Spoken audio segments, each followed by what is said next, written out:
tentang KD Pendekar dan sebagainya. Sebenarnya operasi laut kita, kita tahu bahawa setiap kapal kita punya tujuan dan matlamat dari segi pengawasan kita. Sebab itu kalau kita lihat, kalau terkait dengan kemalangan ataupun dari segi aspek-aspek yang melibatkan kerosakan dan seumpamanya, kita tahu bahawa memang kapal-kapal kita akan berdepan dengan sama ada dia kapal baru ataupun kapal itu kapal yang lama. Tetapi dari segi aspek-aspek kemalangan itu, memang kita berusaha untuk mengelakkannya. Tetapi kalau dia berlaku, kalau kita ada upaya untuk memperbaiki, kita akan memperbaikinya. Tetapi kalau kapal-kapal yang usang, kalau kita melihat kosnya lebih tinggi, dan aspek-aspek itu juga diambil kira dalam kita membuat keputusan dari segi keupayaan aset-aset kita.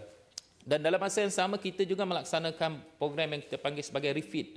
Kapal-kapal kita itu juga diubah suai dan dinaik taraf, supaya dia boleh beroperasi dalam keadaan-keadaan yang tertentu. Kerana kita tahu bahawa sebahagian cabaran di Laut Cina Selatan dengan cabaran di Selat Melaka mungkin berbeza. Sebab itu keperluan-keperluan itu kadang-kadang oleh kerana keperluan operasi itu, jadi program menaik taraf dan juga mengupayakan kapal-kapal TNM itu sentiasa kita lakukan.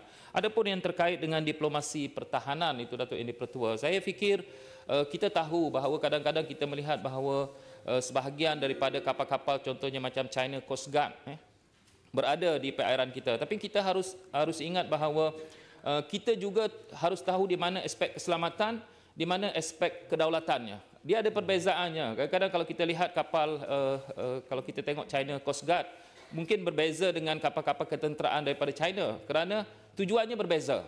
Tujuan kedaulatan dengan tujuan keselamatan. Sebab itu kalau kita nak bertindak pun, kita bekerjasama dengan Kementerian Dalam Negeri supaya APMM kita juga bertindak mengikut ruang yang sedia ada. Sebab itu bagi kita selama ini dalam konteks Malaysia, memang kita merasakan selagi diplomasi pertahanan kita atau diplomasi negara kita masih boleh dimanfaatkan bagi tujuan menjaga keamanan di Laut Cina Selatan, itu kita berikan keutamaan. Kerana kita tahu selagi macam saya sebutkan tadi, selagi kita boleh melakukan penggalian minyak dan juga gas, selagi perdagangan kita tidak diganggu, selagi aktiviti pelancongan kita, begitulah juga dari segi nelayan-nelayan kita, keselamatan mereka dan seumpamanya.